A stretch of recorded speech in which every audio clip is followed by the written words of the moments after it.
The price of anything is the amount of life you exchange for it.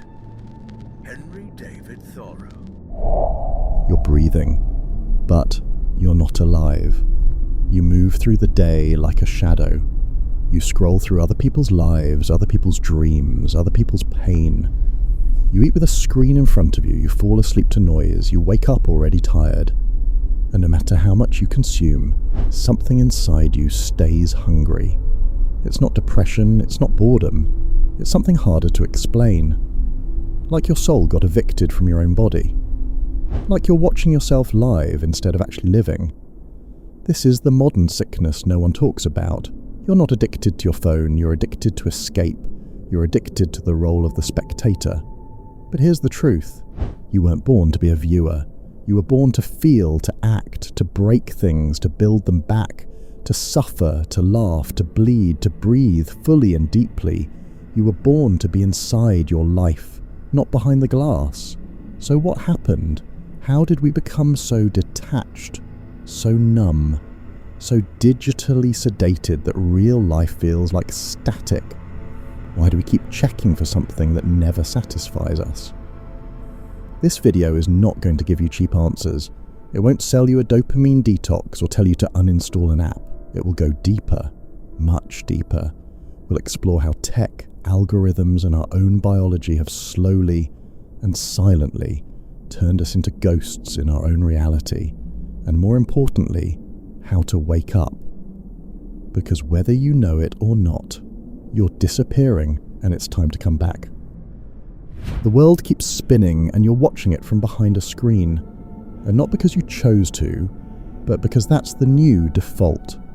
This is what I call the spectator state, a psychological coma disguised as connection, a modern trance.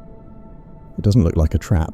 It feels like comfort, like safety, like leisure. But what it really is sedation. You are no longer the protagonist of your own story. You are the audience. And your life? Just a well-edited highlight reel of someone else's existence. You may be eating, working, laughing at memes. But inside there's a growing silence, a numbness, a sense that you are watching yourself go through the motions, detached from the core. Psychologists call this derealization, disconnection from reality. But this isn't a disorder anymore. It's the new normal. And here's the part no one tells you. It was engineered. The feeds, the notifications, the endless scroll. They weren't made for your well-being.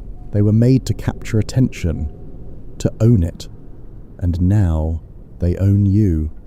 You've become an observer of your own life, believing you're participating, while your soul slowly fades into the background. You don't feel alive, not because life is empty, but because you haven't touched it in years.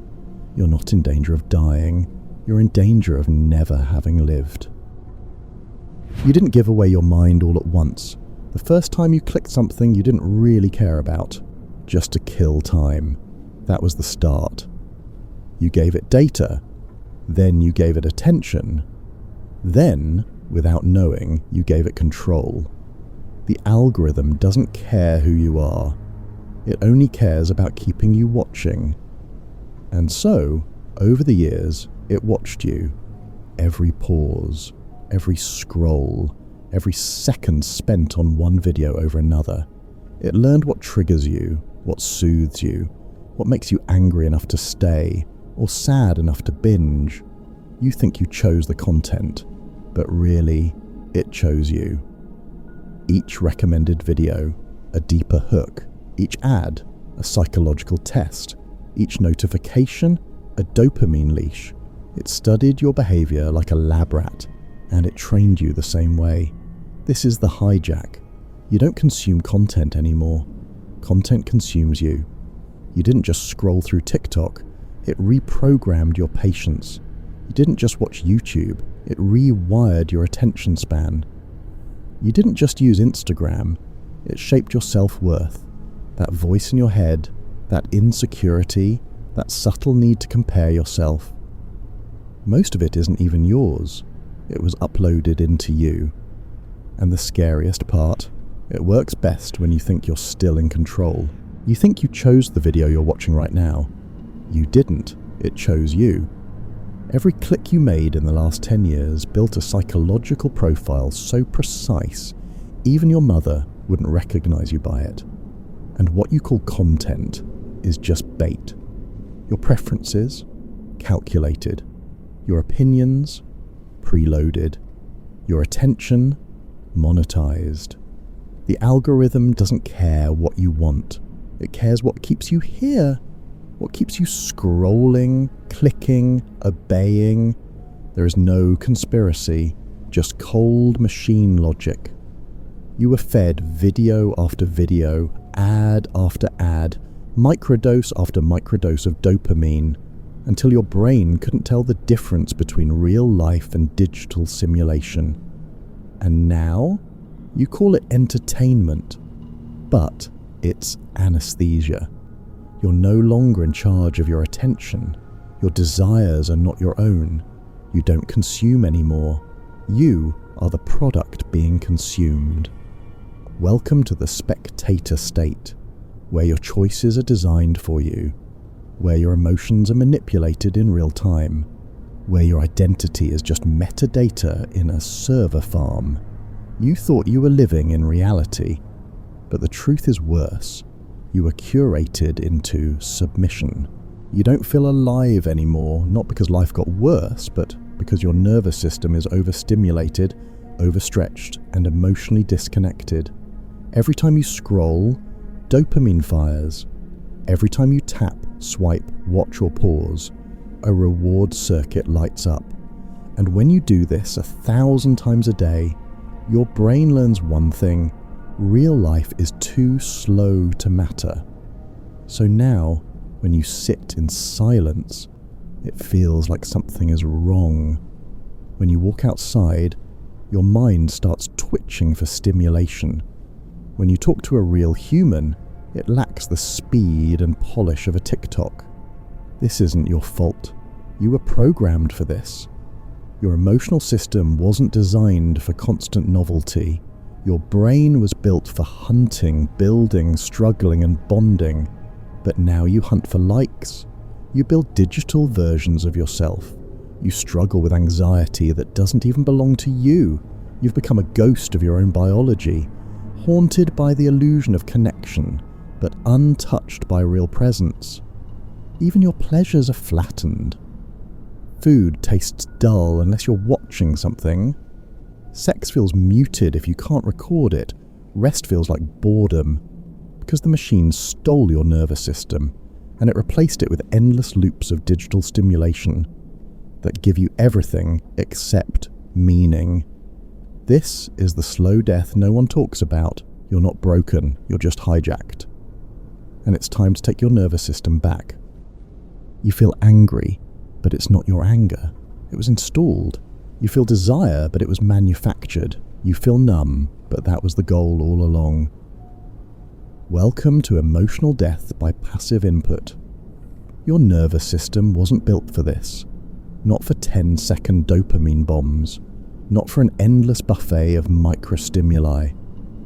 Not for a reality filtered through someone else's lens. Your brain used to seek novelty in nature, in movement, in human touch.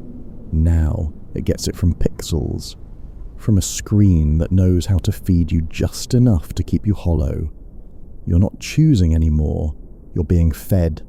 Fed outrage, fed fantasy, fed false urgency, fed artificial intimacy.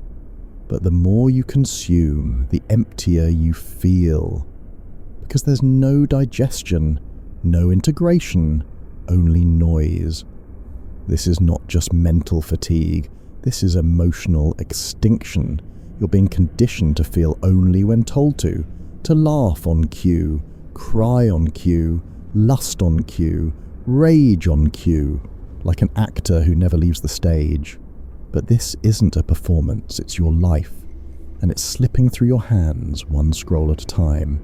You think you still have free will, But what if I told you that your digital self, the algorithmic ghost of who you are online, is more real than the version of you walking through the world? Every click, every pause, every scroll, recorded, patterned, interpreted, reflected back to you, not as reality, but as your reality. Your feeds are not mirrors, they're magnifying glasses focused on your compulsions. If you feel anxious, you'll be shown more anxiety.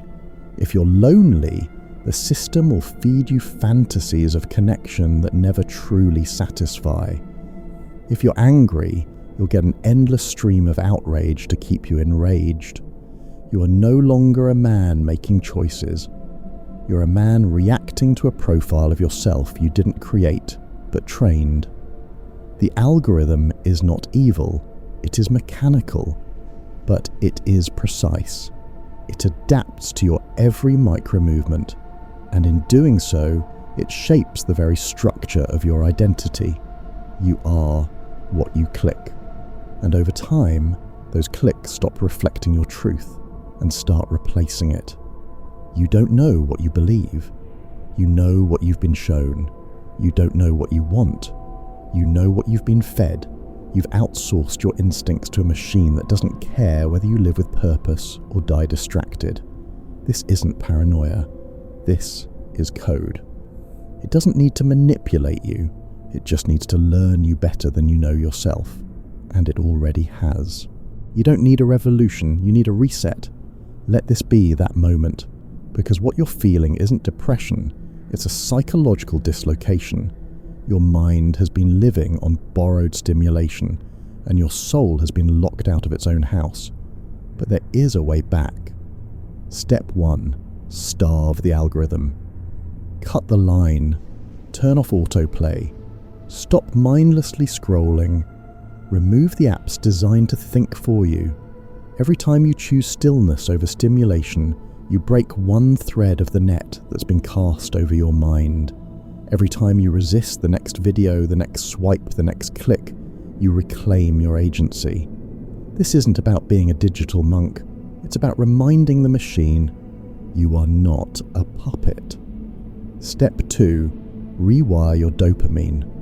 If the system hijacked your reward circuitry, then you must reintroduce your brain to what real pleasure feels like.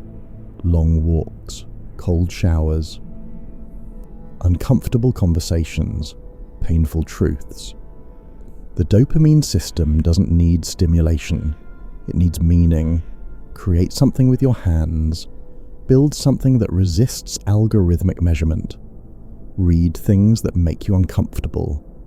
Sit with silence until it becomes familiar again. Step 3. Re-engage with life. This is the hard part, because life isn't edited. It doesn't have a skip button. It doesn't always entertain, but it's real. Speak instead of text. Cook instead of order. Move instead of watch. Look someone in the eye until it makes you feel something. You've been a ghost in your own body long enough. It's time to come back. Not to a perfect life, not to a pain-free existence, but to something real. Something your hands can touch. Something no algorithm can fake, because reality isn't what's on your screen. It's what's been waiting for you outside of it. Step 4. Give up watching porn. Porn doesn't just hijack your arousal, it hijacks your presence. Every time you consume synthetic intimacy, you tell your brain that illusion is better than connection. You weaken your ability to bond, to chase, to feel real urgency toward life. Porn rewards you without risk, without rejection, without effort. But that's not how life works. Quitting porn is not about morality. It's about reclaiming the fire that moves you forward. Because as long as your brain thinks it's already winning, it will never give you the hunger to fight for something real. This numbness you feel isn't permanent. It's not the end, it's the signal. You were never supposed to live like this. Eyes flickering in the dark, mouth half open, scrolling, consuming, watching everyone else live. You were never meant to feel disconnected from your own breath, your own skin, your own soul. This is not who you are. It's who you became when life was replaced with stimulation. But here's the uncomfortable truth. This prison wasn't built overnight. It was built one click at a time, one autoplay, one swipe, one short, one like. They gave you a perfect cage, lined with infinite content, constant distraction, and just enough dopamine to keep you from asking if you were really alive. And now, the algorithm doesn't even need to convince you anymore. You convince yourself. But if numbness is the disease, waking up is the cure. And waking up isn't dramatic. It doesn't need a breakdown, a ceremony, a divine moment. Waking up is a decision. A man decides he wants to feel. That's it. He gets up, he walks outside, he leaves his phone behind. He listens to the silence. He lets boredom return because boredom is where the real questions live. Who am I without constant input? What do I actually love? Why have I been asleep so long? This moment, right now, is a quiet invitation, not from me, from life, from your own inner voice that hasn't spoken in years. It's whispering, wake up, come back. You were designed to feel. You were designed to act. You were designed to live. So, here we are. Now, you know how it works. They didn't need chains, they didn't need walls, all they had to do was keep you entertained. As long as your eyes stayed glued to the screen, your soul never stood a chance. This isn't just about social media, or binge watching, or that algorithm that seems to know you better than your own mother. No, this is deeper. This is about your sovereignty. You traded your inner world for a curated feed. You let your silence be filled with noise, and slowly, without noticing, you forgot what it means to feel alive. Not excited, not amused, not stimulated. Alive. To be alive is to struggle, to act, to bleed, to get bored and stay there until something inside you awakens. But they replaced that with infinite scrolling. A carousel of synthetic highs, a prison of options, and the worst part, you thought it was normal.